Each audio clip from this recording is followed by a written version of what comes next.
Dear students, Assalamu alaikum. Today our topic is After Apple Picking, written by Robert Frost. It is my third lecture pertaining to this topic. In first lecture, we have tried to analyze the poem, and in second lecture, we have discussed the symbolism and the poetic devices in this poem. And today, in this third lecture, we will try to comprehend some stanzas and will try to answer the questions that follow these stanzas. Please see page number 80 of your textbook. Discussion third. Reference to the context. Stanza number 1 is I cannot rub the strangeness from my sight I got from looking through a pane of glass. I skimmed this morning from the drinking trough and held against the world of hoary grass. It melted, and I let it fall and break. Question number 1 is what did the poet see through the pane of glass? What did the poet see through the pane of glass? Pane of glass means sheet of ice which poet saw on the surface of his drinking trough when he woke up in the morning. He saw the strangeness. The poet saw strangeness.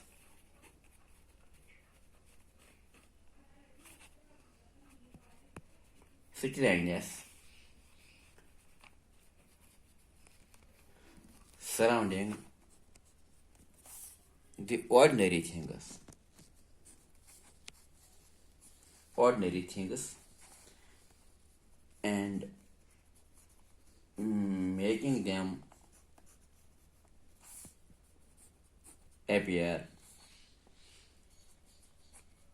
extraordinary. For example,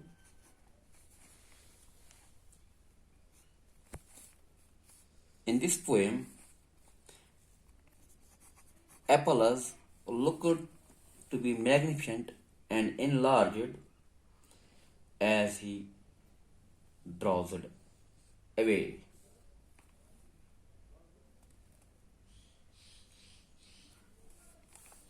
Now, question number 2 is that the B part. From where he had got this piece of glass. As evident in this stanza, I can't rob the strangeness from my sight. I got from looking through a pane of glass. I skimmed this morning from the drinking trough. Question is, from where he had got this piece of glass? The poet had got this piece of glass, that is, this piece of ice, from his drinking trough. He had skimmed it from his drinking trough. He had skimmed it or got it from his drinking trough. Now, C part is how could the glass melt? What does this indicate about the weather conditions?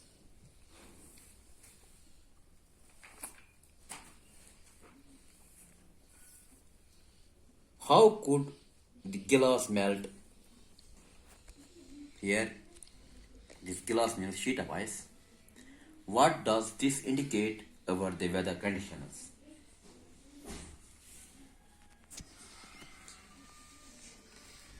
We know that this glass was actually the ice which the poet had collected in the morning, and it was on the surface of his drinking trough. And we know that ice could melt easily.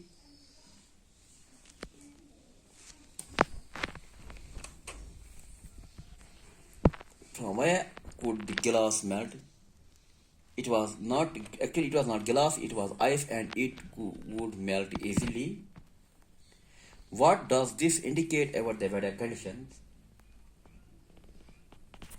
The weather conditions must have been quite bright in the morning because due to hotness or the brightness or as a consequence of the brightness of the sun rays, this ice would have melted easily.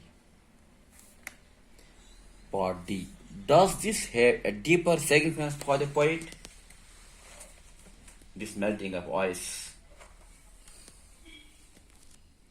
was it having deeper significance, deeper importance for the poet? To me, it does have a deeper significance because the poet had united facts and fancies with his imagination. The drowsiness felt by Frost after the completion of the task of picking apples is associated with the my end-step arc not only keep the egg, it keeps the pressure of the ladder round. Question is, why does the poet's end-step arc act?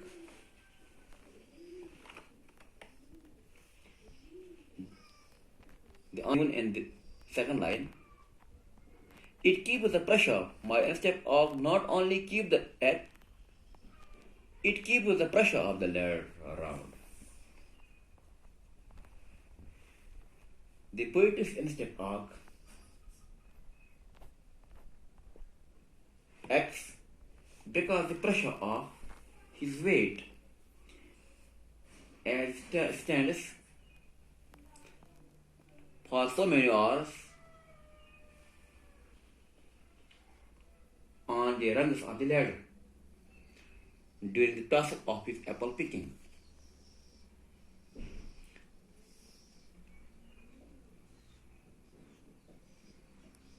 Part B is, what has he been doing? This is evident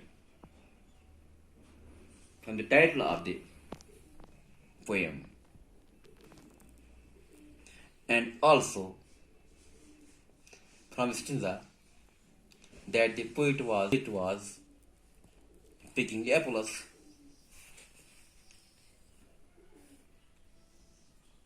Picking apples. Part C is, what is the sound that the poet hears? I feel the ladder sway as the bows bend, and I keep hearing from the cellar bin the rumbling sound of load on load of apples coming in, for I have had too much. Part C is, what is the rumbling sound that the poet hears? In his dream, because you already know that in this poem about Frost describes his dream and sleep. And the rumbling sound, what is the rumbling sound that the poet hears? The poet hears the rumbling sound of apples during the process of apple picking, when he is picking apples and keeping them carefully in the cellar bin. Part C's D's. Why does the poet say he has had too much? What is he referring to? What is he referring to? It is D part.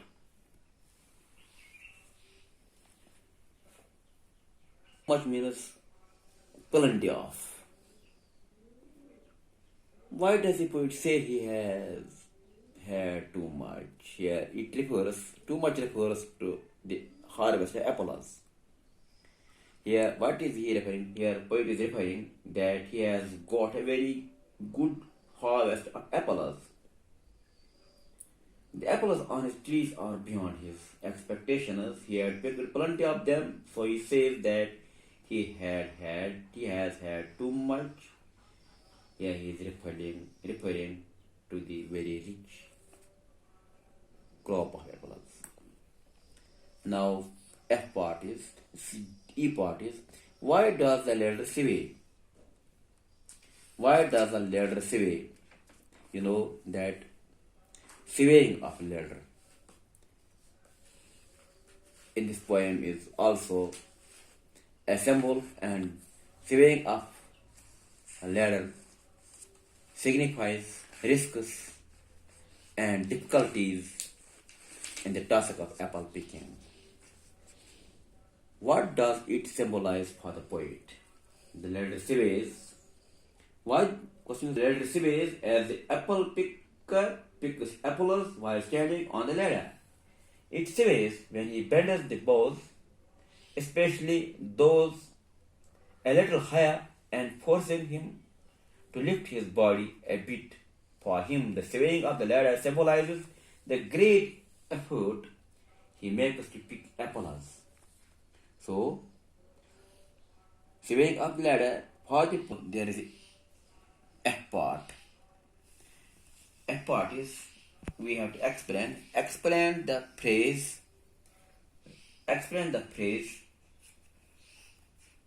ladder around. The phrase ladder around means any of the short bars, or we can say rungs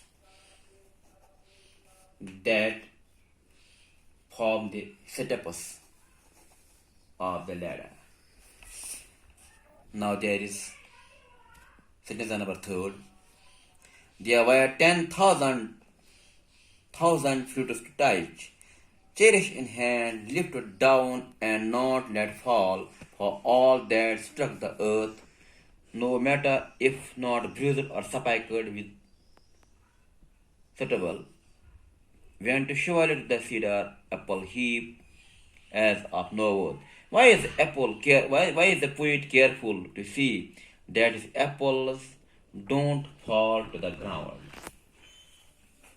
Here, the poet is careful to make sure that his apples don't fall to the ground, because he knows that every apple that falls to the ground will be made useless, like the heap of cedar apples, which are only fit or suitable for making juice, apple juice, and nothing else. B part is, what is the poet trying to express by using the symbol of an apple that is spiked or bruised? I already told you that this poem is symbolic in nature, it's full of symbols. These spiked or bruised apples suggest that sometimes we fail to ensure the safety of what is dear to us as a result of our efforts, in spite of all the care that we have taken. It symbolizes, in short, bruised or spiked apples symbolize our failures.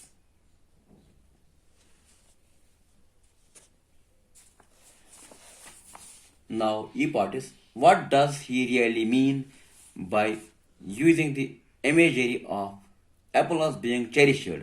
What does one usually cherish? It is C part. You know that the poem is full of imagery. The images are the words which create pictures in the mind of readers. The imagery of apples being cherished, by it he means that we enjoy desiring and desiring and expecting the fulfillment of our dreams, like an apple picker who desires a rich crop. One usually cherishes what he loves. We take care to make sure that the things we cherish do not suffer any loss or damage, loss of such things makes one sad. Thanks, stay balanced.